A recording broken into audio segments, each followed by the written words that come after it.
Aprendam a trazer a palavra de Deus, a manusear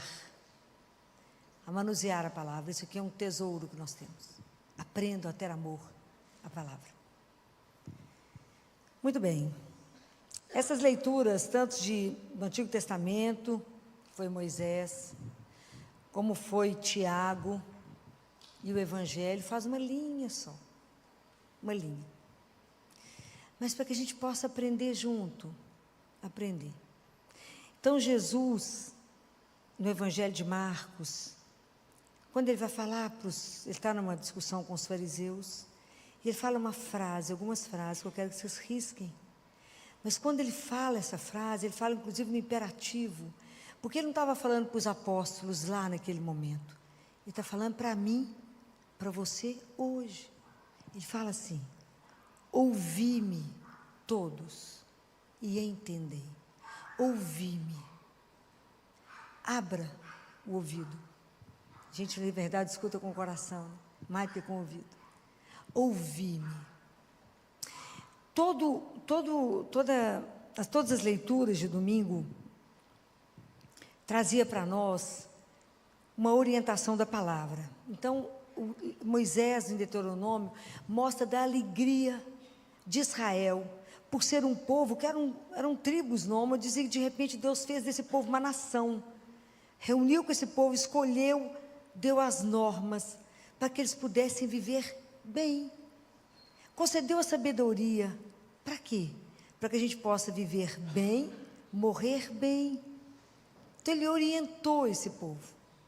Então a alegria do povo de Israel, de entender que os mandamentos não eram um peso, não era uma regra, mas era um dom, era um presente de Deus, de como que a gente se conduz, como é que o homem vive para ser feliz. As regras estão aqui: ame a Deus acima de tudo e ame o próximo como seu irmão, ponto. Porque se você amar, você não mata, você não vai roubar, não vai cometer adultério, aí segue o resto. Mas o alicerce é viver no amor. Então a alegria desse povo de carregar os mandamentos da lei de Deus. E aí vem Tiago que fala: escute a palavra de Deus, escuta, mas não viva só como ouvinte, mas pratica.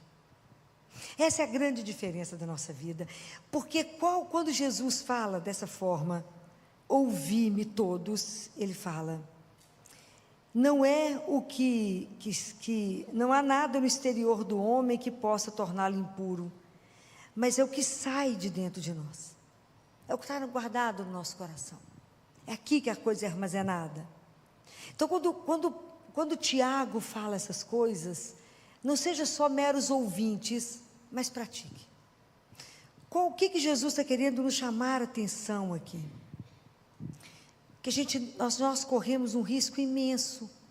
Quando eu fico pensando na nossa igreja hoje, será que nós temos a alegria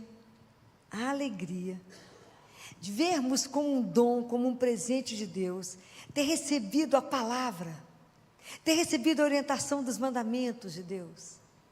Será que a gente sente alegria por essa proximidade de Deus conosco? Vocês conseguem perceber uns nos outros a alegria de ter uma palavra que nos orienta e nos conduz, e a alegria de ter um Deus tão perto de nós, que nos escuta e nos responde? Não talvez como eu gostaria que Ele me respondesse, mas Ele responde. Então quando Jesus fala isso, Ele quer nos alertar, porque nós corremos um grande risco. Existe uma palavra, que é a palavra que reúne tudo isso hoje. Nós corremos um risco, que é de viver a hipocrisia cristã. Então, eu não posso reduzir a minha fé, a rezar terço, a fazer novena, a ter devoções. E isso faz parte do meu caminho, mas eu não posso reduzir isto e não viver da palavra, não viver da presença de um Deus vivo, não entender que piedade é o espírito que anima o meu corpo, que me caminha, que faz eu andar. Eu não posso reduzir. É importante rezar o terço, indiscutivelmente. O que Jesus falou sobre o terço? Depois da Santa Missa, a oração que mais agrada aos céus é a oração do terço. Por quê? Porque ela foi criada no céu para os corações puros. É uma oração simples para os corações puros. Nossa Senhora pediu que rezasse o terço há mais de um século. Você reza? Eu falei, todo dia. Amo rezar o terço. Então, mas eu não posso simplesmente falar, porque por que Jesus fala da hipocrisia? É porque eu reduzo a minha piedade, a minha vida cristã, só nas novenas, só nas devoções, só no terço, para mostrar-me piedosa para vocês. Então, eu faço as coisas, eu rezo com essa pessoa que é famosa, eu fico de joelho, eu faço determinadas coisas para que o outro veja. Misericórdia. Misericórdia para nós. Não adianta eu estar diante de Jesus, que está ali no sacrário, se Ele não está vivo dentro do meu coração e eu não o adoro dentro do meu coração. O que Jesus fez quando Ele falou? Não é o que está impuro que vai sujar vocês, não é o que está de fora, é o que está dentro do coração de vocês, porque vocês precisam se purificar. Nós precisamos de ser transformados. Eu vim como homem para vos ensinar como é possível. Eu vim como homem para fazer de vocês filhos do Altíssimo. Então é preciso que a gente desperte para isso, para falar como que de verdade eu vivo a minha vida cristã. Como é que eu escuto a palavra e eu permito que essa palavra me transforme? Senão não tem sentido. Não tem sentido eu só entrar e sair da missa.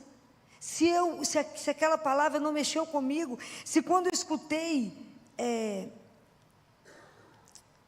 a carta de Tiago, e que ele diz dessa forma, que não seja só ouvinte, enganando-vos a vós mesmos, se vocês não praticam, quer dizer, não vive com a palavra só no intelecto.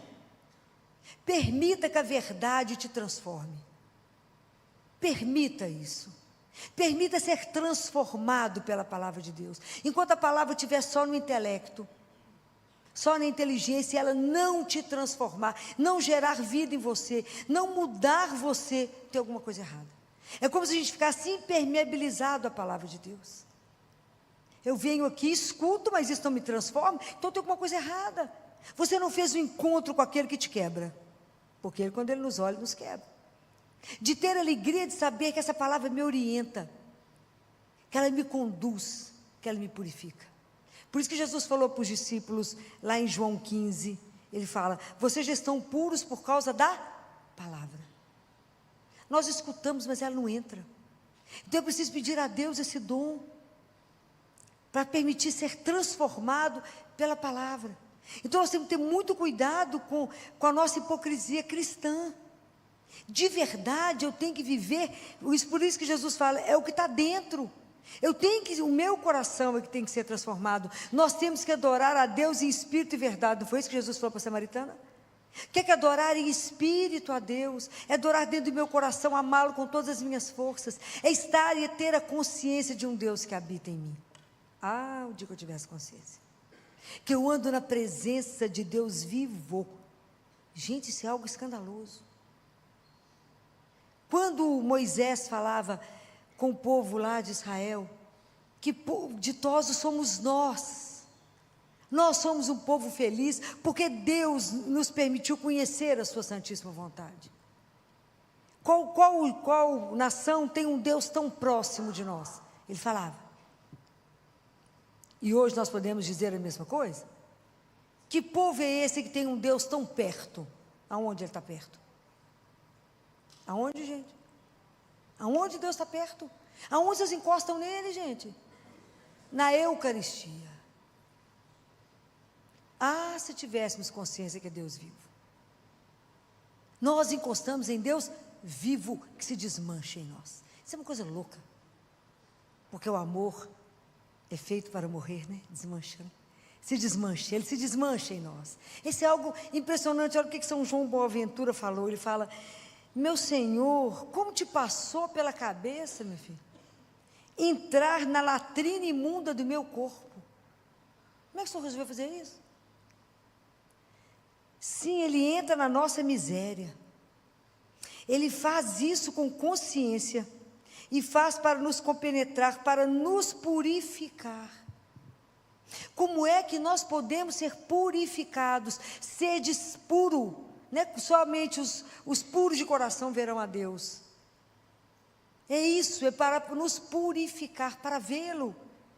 E ele fala, e para nos renovar, a fim de que através de cada um de nós que recebeu a Eucaristia, a verdade esteja no mundo e realize a salvação. Será que a gente tem essa consciência? Que através de nós e conosco, que através de nós, quanto mais eu permitir esse encontro com Jesus, quanto mais eu me encontrar com Deus vivo, mais chance eu tenho de ser purificado. Porque eu encontro com aquele que é puro. Então eu tenho a oportunidade que Ele me transforme, que Ele vai me purificando. E por causa desse contato com Ele, com o amor dEle, eu possa ser capaz de amar. Então eu posso amar o outro por causa do amor dEle em mim, não por mim. Como dizia Madre Teresa de Calcutá. Sem Deus nós somos pobres demais para ajudar o pobre. Nós precisamos do amor dEle. Então, quanto mais eu me encontrar... Então, Jesus é tão interessante, que Ele não quer de nós aparência.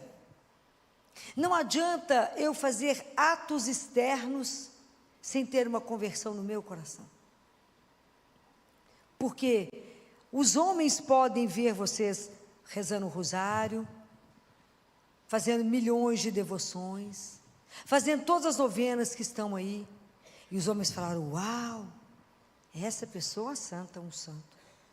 Porque nós precisamos do aplauso e do reconhecimento do outro. Nós gostamos que os homens nos aplaudam, mas Deus, Ele vê o nosso coração. O que nós podemos enganá-lo, gente? Nada. Nós não enganamos a Deus. Mas isso é espetacular. Jesus quer fazer isso aqui que São Boaventura falou, né? Transformar, a gente é por dentro, por isso que ele fala, me escuta, me escuta. Não é vocês encostarem em alguma coisa suja que fará de você sujo, mas aquilo que está no seu coração. Peça a Ele que transforme o seu coração. Fala, Senhor, vai me purificando em cada Eucaristia. Então a gente tem que pedir perdão pela indiferença que a gente recebe a Eucaristia. Pela indiferença, a gente entra na fila comum, sabe? Não estamos onde deveríamos estar. Não estamos na presença, né? Isso me arrepia aos cabelos da cabeça. Porque quando eu penso que eu estou na presença de Deus vivo, o que nós escondemos dele? Nada. Tudo que eu penso, Ele sabe. Tudo que eu sinto, Ele sabe. Tudo que eu vejo, Ele está vendo. Tudo que eu faço com a mão, Ele vê. Tudo que eu faço com meus passos, Ele sabe. Para que eu estou usando tudo isso que Ele me deu? A gente espera que seja para amar mais, perdoar mais, servir mais, ser extensão da misericórdia dEle. Mostrar ao mundo a luz de Deus. Mostrar ao mundo que é real esse Deus que cremos. É real. Que Ele é o nosso amor, é a nossa salvação. Ele é a luz que ilumina esse mundo. Então hoje nós vamos pedir a Ele, Senhor, me dê a graça de não ser hipócrita. Imagina se Ele olhar para mim e falar, hipócrita, acabo de morrer. Presta atenção. Então os meus me purifica dos pensamentos, dos sentimentos e me ajuda a fazer as coisas com a única consciência que o Senhor veja. O mundo não precisa ver. Se eu rezo de madrugada, se eu não rezo de madrugada, quantas vezes eu rezo. Padre Pio rezava 33 rosários. Né? Claro que ele tinha outros dons que permitiam que ele pudesse, um ficar rezando, outro fazendo o resto. Ele tem condição de rezar 33 rosários por dia. Não sobra tempo para mais nada. Então, como que a gente precisa entender que Deus vê o nosso coração? Então, por isso que ele fala, por que vocês estão preocupados com o que está de fora? Vocês, essas pessoas, ele fala, esse povo me honra com os lábios, mas o coração está longe de mim. Nós temos que pensar nisso. Essa frase nós temos que riscar. Esse povo honra-me com os lábios, mas seu coração está longe de mim. Em vão me prestam culto. Quer dizer, o que vocês estão fazendo serve para nada. Simples assim. Então, purifica meu coração. Me dê alegria de ser conduzido pela verdade. Que eu seja feliz, alegre, que essa alegria possa pertencer a mim também. Que tem um Deus que me conduz, que me purifica, que me orienta. Duas coisas eu sei de Deus: que Ele veio até nós, nos fez filhos do Altíssimo, se manifestou. A outra, que Ele é vivo, permanece conosco, nos escuta e nos responde, e nos guia. Isso é de morrer de amor. Saber que eu tenho alguém que me dá o caminho, alguém que me orienta os passos, alguém que não me deixa cair, alguém que fala: aqui não, vai por aqui que é melhor. Por quê? Porque Ele me ama. É por amor que Ele faz tudo isso, quando Ele nos orienta e fala: me entenda. Não é isso, é a intenção do seu coração que eu estou vendo. Cada ato que você fizer para o outro, eu vejo a sua intenção. Os homens veem uma coisa, mas eu vejo qual foi a sua intenção quando fez isso. Então o que nós escondemos de Deus? Nada. Por isso que está escrito na palavra: não se justifique diante do Senhor teu Deus. Ele sabe. Deus quer a coisa clara, mas Ele sabe que a gente não é capaz. Por isso que a gente precisa do Espírito Santo de Deus, porque a gente precisa ser purificado. Então é o Espírito Santo que vai trabalhar em nós.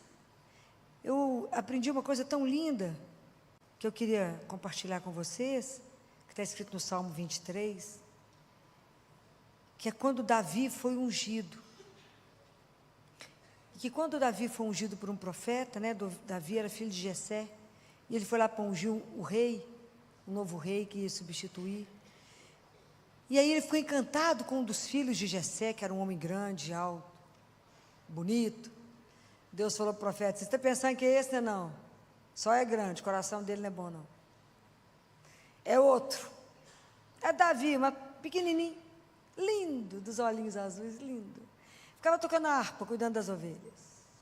Deus falou: é outro, tem que esperar o outro chegar. É o outro, esse que é meu. O coração desse é meu. É esse que você vai ungir.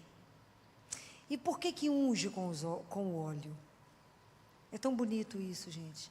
Eu falo isso para vocês poderem entender que nada que está escrito na palavra de Deus é à toa. Tudo tem um sentido. Por que unge? Isso tem um sentido espiritual fortíssimo. O pastor das ovelhas, ele era um pastor. E quando ele estava com as ovelhas, cuidando delas, as ovelhas eram muito atacadas pelas abelhas, pelos insetos, que começava a picar a cabeça delas, entrava pelo ouvido e pelo nariz e punha elas desorientadas. Então elas batiam a cabeça na rocha, às vezes até morrer, porque elas queriam tirar aquelas moscas que chegavam até elas. E a Beelzebul, que é o demônio, a tradução é o príncipe das moscas. Olha como é que interessante. O que o pastor fazia? Pegava as ovelhas e ungia a cabeça delas todas com óleo, de forma que aquele óleo protegia elas, para que elas não pudessem ser atacadas pelas moscas. Por amor ele cuidava. O que eu tiro disso para a nossa parte espiritual? O ataque que a gente vive começa pela cabeça. Não é aqui que você começa a ser atormentado? É aqui que a guerra se instala. A gente começa a ser atormentado, chega uma ideia daqui, passa outra de cá, fala: faz isso, não faz aquilo. A cabeça fala: minha cabeça hoje não está boa. Eu estou confuso hoje. Então, se aqui tem um tormento, faz o tormento no resto do corpo. Então nós precisamos de ser ungidos pelo Espírito Santo de Deus. Então, quanto mais vocês caminharem no Espírito, quanto mais vocês receberem a unção, menos tormento vocês passarão. Vocês serão protegidos, guardados, para que realmente a graça de Deus possa cada dia mais, cada dia mais eu possa diminuir, para que Deus vá crescendo em mim, para que de verdade a vontade de Deus se cumpra em nós, e que a gente possa viver uma religião de verdade, aonde a palavra de Deus seja exatamente a lâmpada para os meus pés, seja a alegria que eu tenho de saber que eu sou conduzida pela verdade, essa sabedoria que me fala quem eu sou, de onde eu vim, para onde eu vou, essa sabedoria que não me deixa solta. A ciência me tem um monte de coisa interessante, mas não tem a sabedoria que me ensina quem é o homem, para onde ele vai, de onde veio. Essa sabedoria que me ensina a viver bem no mundo, a morrer bem, porque eu sei que eu não estou só. É isso que quando Jesus fala: ouvi-me e entendei-me. Guarda o seu coração, permita que a palavra entre e transforme, permita ser transformado por Deus, permita, que vocês não recebam nenhuma Eucaristia em vão, mas que cada vez que vocês encontrarem com o Senhor, uma nova pessoa esteja sendo gerada, até que de verdade, Deus nos faça puros, puro mesmo, para que a gente possa chegar um dia até Ele. Esse é o nosso caminho, é o nosso desafio, é o caminho nosso de voltar para casa, purificados. Por quem? Somente por Ele. Somente Ele pode nos transformar, mas ninguém pode fazer isso por nós. Mas Jesus pode e deseja. Mas é preciso que a gente se abra a essa graça. Então, eu espero que a gente saia daqui hoje, né, com essa alegria, com essa certeza dessa amizade com Deus, né? Que temos um Deus que nos ama, que cuida, e que cada vez que vocês forem escutar a palavra, lembra dessa palavra de Jesus: ouvi-me, entendei-me, e fala com Ele, envia o seu Santo Espírito para que me proteja, que me proteja minha cabeça dos pensamentos, e que o Espírito Santo me faça entender a palavra e gerar em mim a vida, que eu seja não só aquele que escuta, mas aquele que cumpre a palavra. Me ajuda a entender a palavra e viver cada coisa que o Senhor colocou. Me ajuda a ser alguém que, quando estiver diante do Senhor ali, o Senhor já esteja antes dentro do meu coração. E que Deus nos conceda a graça, isso é uma graça, da consciência de vivermos e andarmos na presença do nosso Senhor Jesus Cristo. Que Deus nos abençoe nessa noite e que Nossa Senhora interceda para a caminhada espiritual de cada um de nós. Louvado seja nosso Senhor Jesus Cristo. Para sempre seja louvado.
Música